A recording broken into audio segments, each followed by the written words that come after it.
Okay, I'm back with another political talk video. I'm going to try and keep this one short. Today is November 17th, 2022. The midterms were a little over a week ago. Originally, I was going to do this video on Saturday, but we didn't know the results yet. So now that we do know the results, I just kind of want to give a quick update and also give another little prediction going forward. So first, I want to talk about the 2022 midterms. So as of today, we know that the Democrats are going to maintain the Senate. 48 Democrats, they gained Pennsylvania, and the two independents that caucus with the Democrats. Now, currently, we're still waiting on one more with Georgia. It's likely to be a runoff next month, though I still think Warnock is going to maintain his seat over Walker. Meanwhile, the Republicans sadly gained Ohio, even though I thought the Democrats would take that seat. And Johnson was reelected in Wisconsin. Those were two key predictions I made that I would end up being wrong on. But yeah, so Democrats will have, best case scenario, a one-seat majority in the Senate. The only state still has not been called is Alaska, but it's only because no one got a majority of the vote. They're doing ranked choice voting, so it'll probably be another little while before we know, but it'll likely still be a Republican. So also, even though we don't know for sure yet, if the Democrats do maintain the House, do maintain the Senate, that means Schumer more likely will remain as the majority leader in the Senate. Meanwhile, in the House, as of today, we know that the Democrats have lost the House. It was announced earlier this morning. Republicans have claimed 218 seats in the House, which is a majority. The Democrats currently are at 211, which means they've lost at least 8 seats. There's still 6 more we don't know the results for yet, but best case scenario, Republicans are probably going to gain 3 or 4 more, so probably in the low 220s is where they're going to be. Now, I did say in my original prediction video, I thought Democrats would maintain by a single-digit majority. Looks like the Republicans are going to take the House, but with a single-digit majority. And that means Kevin McCarthy will be the next Speaker of the House. And Pelosi is stepping down from her leadership position, so she won't be the minority leader in the House, which, again, tying back to the previous video I said, how we need to see some new leadership in the Democrats, as well as Republicans, but particularly for the Democrats. So if Pelosi's not going to be the minority leader, from what I've seen, it's likely to be Hakeem Jeffries, who's pretty moderate, pro-corporate Democrat from New York. He's kind of like just a younger Pelosi from the other side of the country, but, I mean, hey, it's somebody other than Pelosi, so don't mind that. I don't have a lot of positive things or negative things to say about Pelosi one way or the other, just feel like she's served her time as leader, need to move on to someone else. So, good to see that we are doing that. Meanwhile, how this affects Biden. If the Democrats maintain the Senate, but lose the House, I feel it's the better of the 3 possible scenarios that would have happened. Either them losing both chambers or just one or the other. I feel like it's best they maintain the Senate over maintaining the House.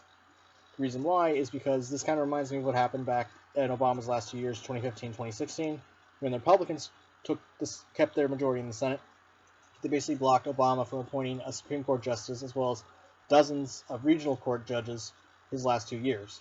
So then they were able to steal Garland's Supreme Court seat and then basically put Gorsuch in it. Now, I have my issues with Gorsuch, but nevertheless, it should have been Garland's seat. So in this case, if Biden has the Senate in his side his last 2 years, he can continue to appoint regional court judges, and if possible, maybe something happens to either Thomas or Alito, then Biden can nominate someone who the Senate can vote on to take that seat. Now, sure, that would still mean best case scenario. Supreme Court is 4 liberal justices and 5 conservative justices, with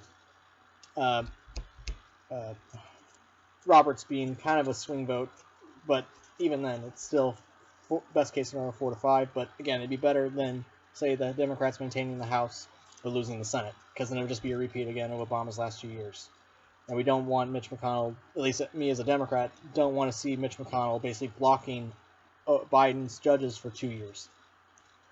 So that's basically the updates on the 2022 midterms. Now, I want to kind of also give an update on my initial predictions for 2024. So the other thing a reason why I wanted to wait and do this video was because on Tuesday, Trump announced he will be running again for president.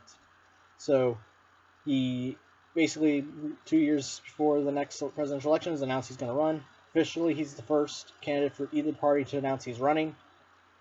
But even then, his event didn't go great. Trump spoke for over an hour, but then people were trying to leave after he'd already announced 30 minutes in that he's running again. So And then obviously, since a lot of multi-millionaire and billionaire donors are starting to move on from Trump, move people like DeSantis, we'll be interested to see if he's able to, especially this early on, be able to pick up the momentum again, or see if the Republicans move on to somebody else. Because, as I said in my prediction video, potential governor challenges on the Republicans could be DeSantis, my Governor Abbott, even potentially now Brian Kemp from Georgia.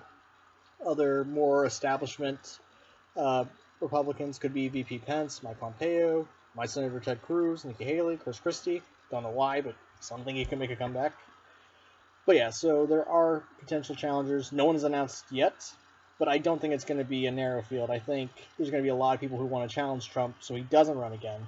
And me personally, now that Trump has announced he is running again, I hope he'll be this century's William Jennings Bryan, that he runs for a third time and loses the popular vote for a third time. Now, yeah, he still technically won the Electoral College the first time, but he lost the popular vote by like 3 million to Clinton. Then he lost like the popular vote by 7 million, in addition to losing the Electoral College vote to Joe Biden.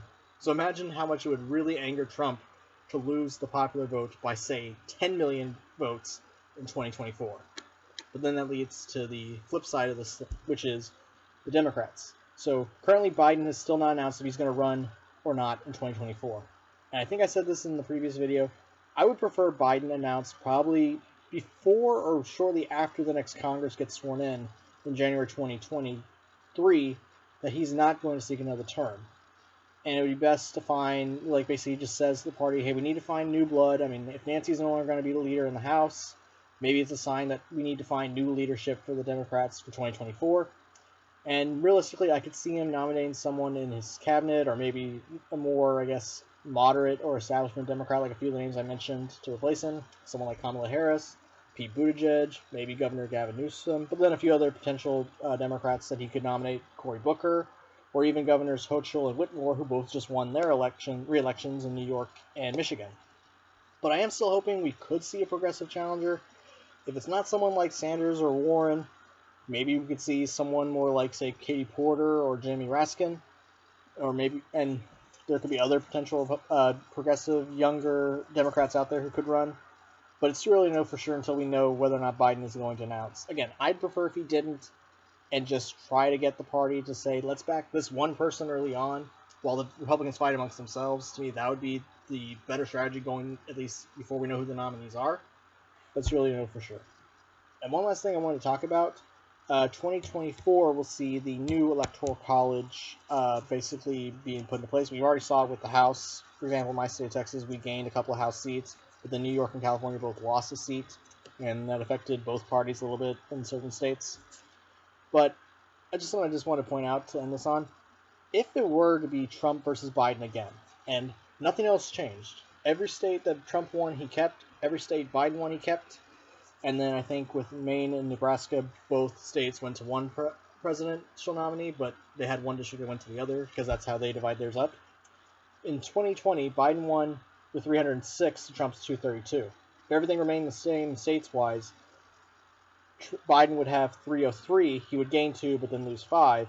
Trump would have 235. He would lose 2, but then gain 5. So Biden would still win, but by a slightly smaller margin. But that's partly also the reason why I think we should find someone new, if Trump is the nominee, to challenge Trump. So then it would guarantee maybe a better win for the Democrats. If enough people say Trump's ran 3 times, he's lost popular vote twice, we need to move on to from him to somebody else. And even if I'm not, and this is me talking as more of an independent voter, I may not be the most hardcore Democrat, but maybe I would vote for this new person instead of Trump. Sure, Republicans are going to vote for Trump no matter what. Democrats are going to vote for the Democrat no matter what. I just feel like if we had someone new run on the Democrat side, it would definitely help regain independent voters who may have lost to Trump the first 2 times. So yeah, that's all I got to say for this video. Like I said, it was shorter than normal, but just wanted to give an update on a couple things I've talked about in the past. Let me know what you think in the comments. Please like, share, and subscribe if you haven't already. And hopefully I'll get back to you with some more content in the near future. Alright, take care.